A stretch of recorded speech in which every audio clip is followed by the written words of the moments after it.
Hey guys, it's Deeds. Welcome back to my YouTube channel. For those of you who are new, hi! I'm Deeds and I do Bible journaling, but on the side I like to create mass production of journaling cards, and so that's what I'm doing today. And today I'm using Sweet and Sassy stamps. This set is called Cheers and Hexies, and the other one is called Surrounded in Prayer, made in honor of one of our team members on the Sweet and Sassy Stamps team who struggled with but survived cancer. Woohoo! Praise God. So today I'm working with a plain sheet of watercolor paper. I got this at Walmart and it's like $5 for a pad. And then I'm going to be using my Lyra watercolor crayons to help me with putting color down on the paper. I use a lot of bright colors when I do journaling cards. I like to keep things nice and light because when you start adding stamps and writing, sometimes things get a little bit too heavy. So typically I stay on the lighter, brighter, warmer side of the color spectrum. I've chosen my colors. Now I'm just going to start coloring.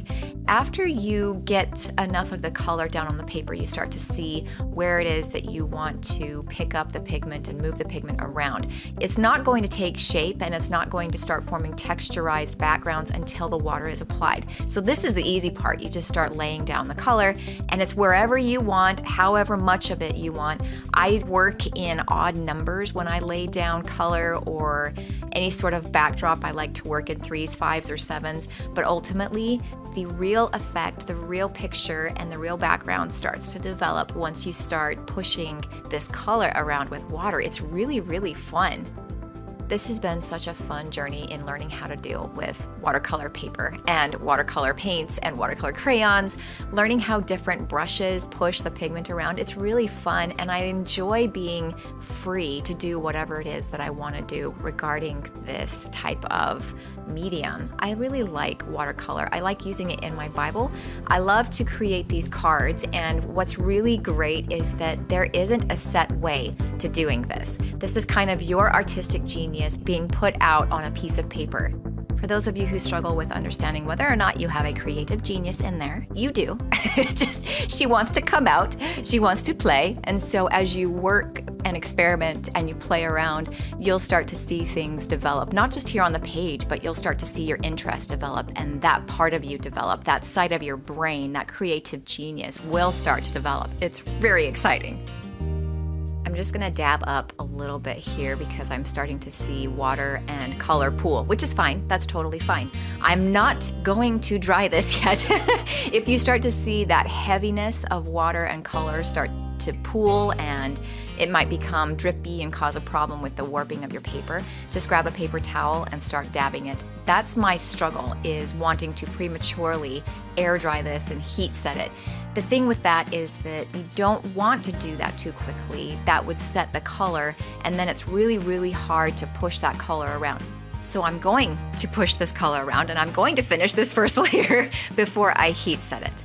After I have completely dried it, then I'll add some more color and continue on building on layer upon layer to develop this background. Even with this first layer, things are starting to develop, and I love that. I love the abstractness and the uniqueness of all these different shapes that are taking over this page. It's so great. When I chop this thing up, each individual card is going to look very different, but that's good. That's awesome. That makes it so that each one has its own shape, its own variety, and the different ways that you're going to utilize the stamps afterwards is going to make it that much more unique. My second layer is a bit more simple. All I'm doing is adding tiny little splotches of color with the crayon, and then I'm going to go back with my round brush and dab a whole bunch of water there in the center of that shape that I created, which intensifies the color on the outside as it spreads, and then on the inside it's a little bit less so. So I don't know why I like that look, but I've done it a number of times with journaling cards and name tags, and I guess I really just enjoy, again, the abstractness and uniqueness of it. And that will do for my second layer. I'm gonna dry after this.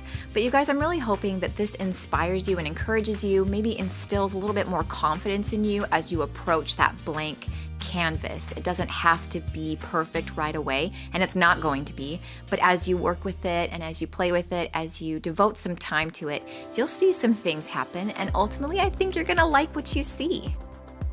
Last layer of the watercolor portion of this tutorial is black paint splattering. This is a very near and dear technique to my heart. I wonder if it's because it's messy, and so that relates to me. I like the messy look. The paper is completely dry at this point, and so I'm going to go ahead and start stamping with my liquid chalk etchers. And I'm going to use the hexes. I love these hexes.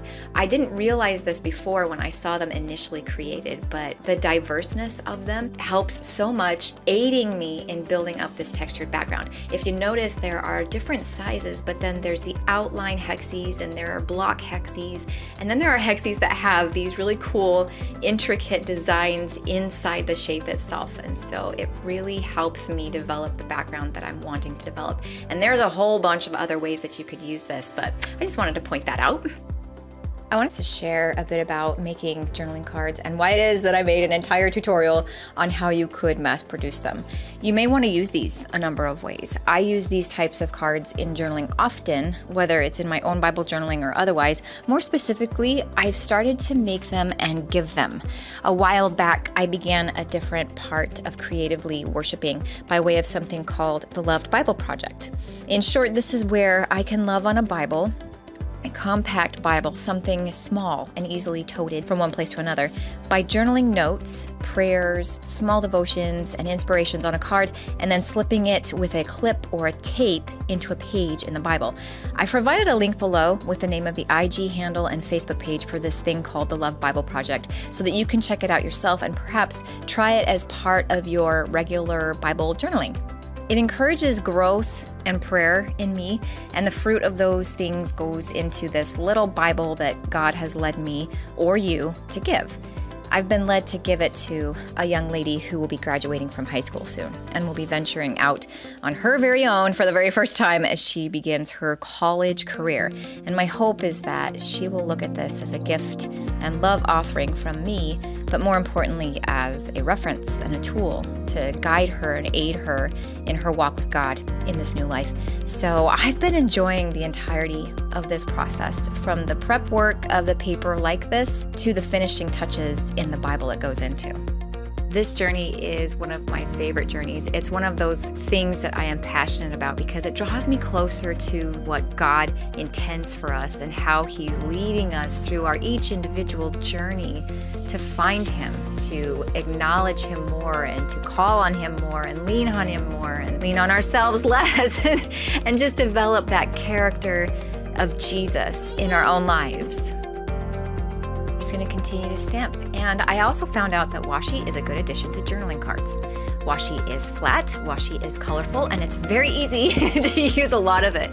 I'm not going to do a whole bunch more like add paper pieces or strings or buttons because I feel like these journaling cards are already very colorful and very textured. And so with a little bit of washi tape, I think I'm just going to call it good. I don't think I ever really know how all of this is going to turn out in the end, and that's okay. I think I really enjoy what time God has given me to work on something like this. I feel very blessed and very encouraged. Hopefully, this is going to be turned around and blessing and encouraging and inspiring to other people. But that's what my channel is about, is helping you guys understand that being drawn to God actually takes some effort. There is intentionality behind it all.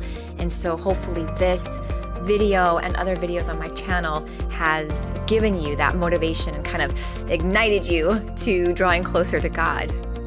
And that's it. This has been such a blessing. It's been such a blast. Thank you for coming, you guys.